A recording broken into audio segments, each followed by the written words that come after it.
Hello guys, welcome back again sa ating YouTube channel. This is Gaming YT. So for today's video guys, gagamitin natin yung pinakamurang SSD na nabili natin. So I think nasa 500 plus lang to, 64 or 60 gigabyte yung capacity. So ngayon, i-upgrade natin yung Ethernet natin. So i-migrate natin yung OS. So yung hard disk natin meron ng OS na Windows 10, then lilipat natin dito. Then later on, gaya ng tanong ni Sir Julius Quiros kung paano i-delete yung OS dun sa hard disk. So okay, shout out kay Sir Julius. So ayan guys, simulan na natin. Okay guys, so eto na yung SSD natin na 60 GB pala. So tama, 60 hindi siya 64. Then kailangan natin ng extra na SATA cable. Yan. So ito guys, HDD or hard disk drive. So yung OS nito, lilipat natin dito sa SSD. Then i-delete natin yung OS dito. So okay, so simulan na natin. So ito guys, ilagay nyo rin lang dito sa may board. Tapos dito sa may SSD natin. Tapos yung sa power ng SATA guys, ito. Kailangan salpak nyo rin yan. Right, so start na natin. Ipisunet natin. Yan. Hulugan lang natin ulit. Hulugan natin ng maraming piso.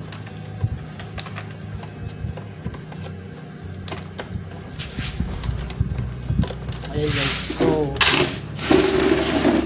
ayan. So mabilis naman itong guys, itong S.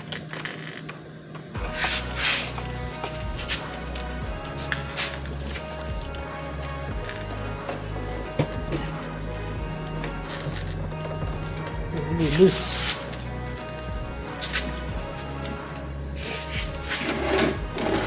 Okay. So makikita nyo, mabilis din naman yung booting niya sa natin. Sa hard disk lang. So ngayon okay guys, so i-check muna natin. Disable muna natin yung desk lock. So yung desk lock kasi guys, ito naman ginagamit ko to para hindi ginagalaw-galaw ng mga customer tong icon. So ayan, check muna natin, manage. Tignan natin kung ma-detect nung ating computer yung hard drive. Okay, so mabagal siya. Yun nga lang guys, pansin ko dito medyo mabagal siya mag-open. So pangit ata yung setup ko. Okay, so check muna natin yung browser natin. At i-download natin yung software natin guys. Software natin na Macrem Reflect. Okay, wait. Okay guys, so yung software na gagamitin natin is yung Macrem Reflect. Same lang yan. Macrem Reflect free. Okay, so home edition, kahit ano dyan guys.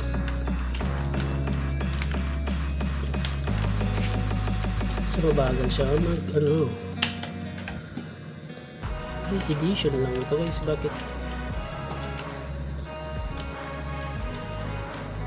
Bakit may trial version na siya ngayon?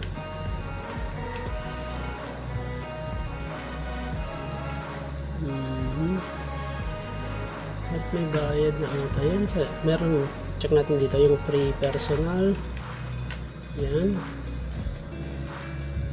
So yan,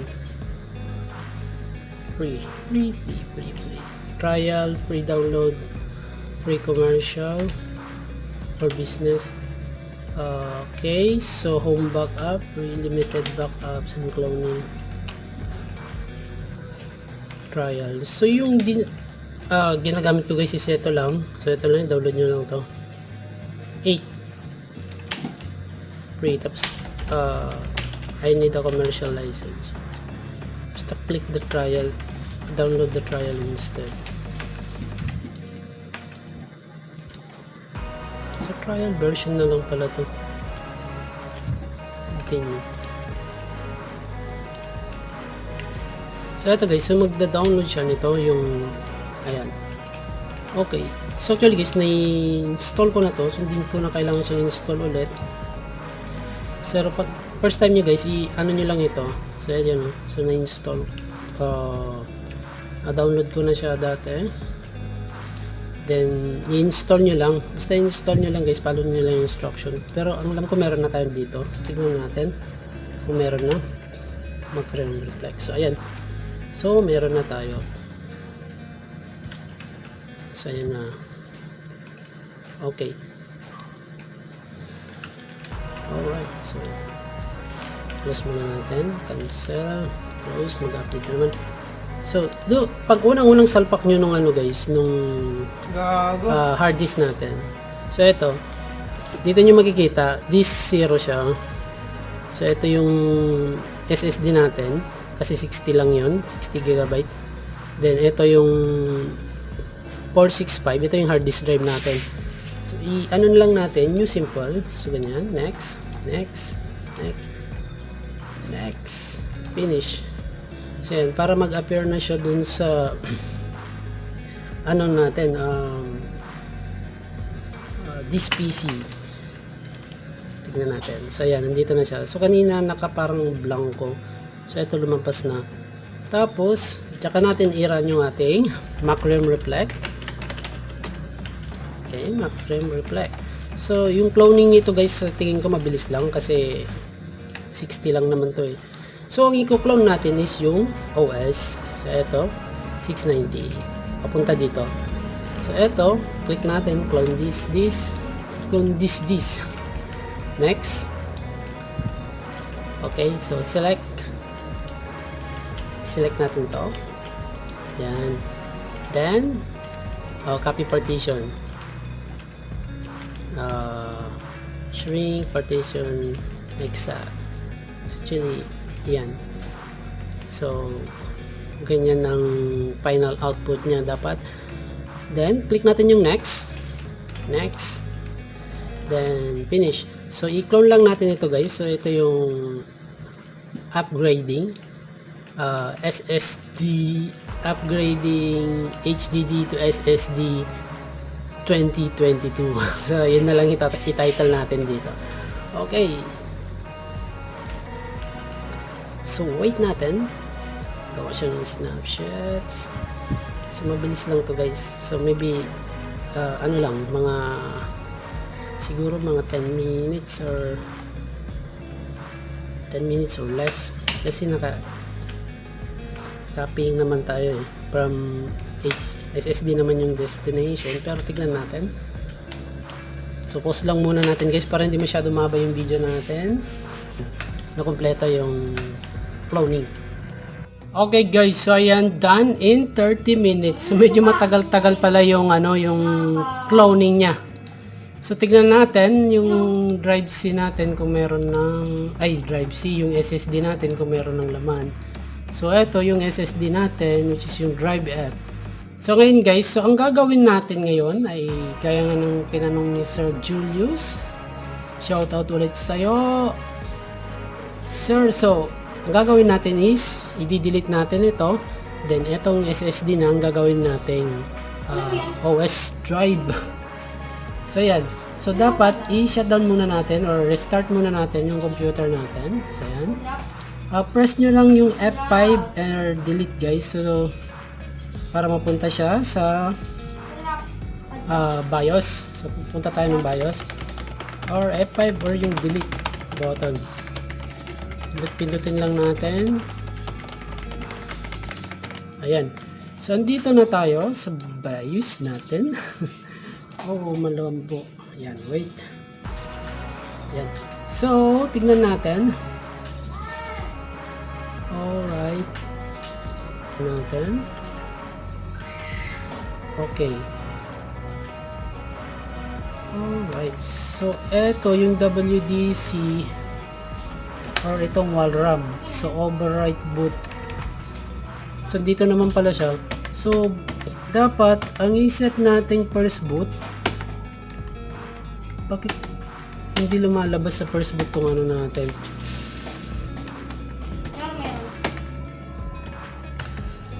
Boot priorities. Ayan. Meron. So, dapat, yung wall RAM guys, ang ano natin. So, override muna natin. So, ito wall RAM. Ayan. Save configuration and yes. So, i-override natin yung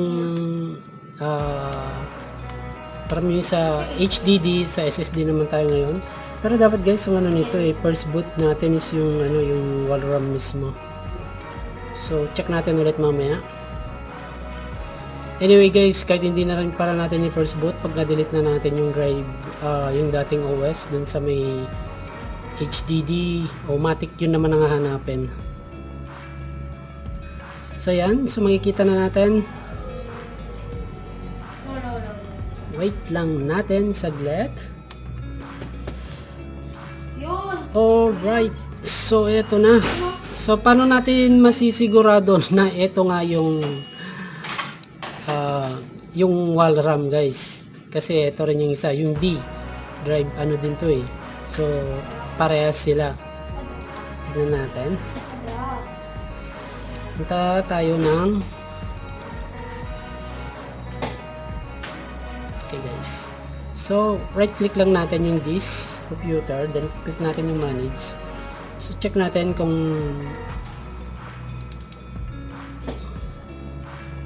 ang drive C natin is yung eto. So tama. Eto yun guys. Eto yung wall RAM natin, 55.90. Then eto yung hard disk drive natin. So ngayon i-delete natin itong OS nya guys. So nag-adjust sila ng C, D tapos E sana guys. So nagpalit din to. So ngayon i-fix natin ngayon yan. Ayusin natin. So gagawin natin, i-delete natin to. Yan. So delete natin, yes. So wala na yung drive C natin na dati or yung OS nung hard disk drive. Ngayon naman guys, mali. So muna natin. So ayusin muna natin yung drive kasi kanina guys, C, D, and E. So eto dapat D and eto rin dapat E. So kaya kung makikita nyo yung mga icons dito, halimbawa dito, nawawala kasi nagiba yung drive letters nya. So change natin yung drive letters nya. So change natin. So gawin natin D. Okay. Alright. Yes. So ganito pala yung nangyari kahapon guys. hindi ko napalitan yung ito pala guys, nung dinilit natin yung dating drive C, okay, so kailangan nating palitan yung drive. So ito naging E, tapos ito naging F, then ito mali, ito yung naging D, tapos ito yung naging E, ito yung naging F.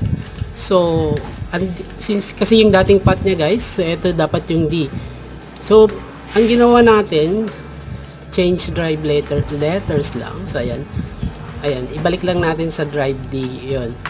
So, gawin natin drive D. So, kahapon, so, ang nangyari sa akin guys is, naka-drive E ito, then, ayaw niyang magpalit ng, ayaw niyang mapunta, maging drive D. Ewan ko kung bakit. So, ang ginawa ko na lang is, ni-restart ko, then, trinay ko ulit. So, ayan, okay na.